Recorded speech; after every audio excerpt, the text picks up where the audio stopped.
আসসালামু আলাইকুম। আমার হাতে ৩টি ভ্যাকসিনের ডোজ রয়েছে। প্রত্যেকটা ডোজে ৫০০ করে বাচ্চা ভ্যাকসিন করা যাবে এবং রয়েছে ভ্যাকসিন করার জন্য আলাদা পানি, এটা ৫০০ ডোজ এবং আরেকটা রয়েছে ১০০০ ডোজের। এই ভ্যাকসিনটা আপনাদের পরীক্ষা করে দেখাবে আমাদের ফার্মের আরেকজন সদস্য মোহাম্মদ নাজমুল হোসেন। এই ভ্যাকসিনটি ভালো কি খারাপ এটি আপনারা বুঝতে পারবেন ভ্যাকসিন করার আগেই। এটি এখন দেখাবে কিভাবে ভ্যাকসিন পরীক্ষা করা হয়। এই ভ্যাকসিনের পানিটি সিরিঞ্জে তোলার পর আপনারা ভ্যাকসিনটি হাতে নেবেন।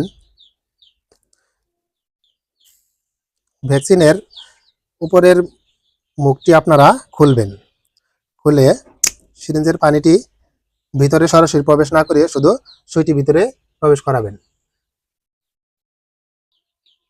সুই প্রবেশ করানোর সাথে সাথে যদি ভ্যাকসিন ভালো হয় তাহলে একাই পানি সিরিঞ্জ থেকে টেনে নেবে ভ্যাকসিন। এতে করে আপনারা বুঝতে পারবেন এই ভ্যাকসিনটি ভালো।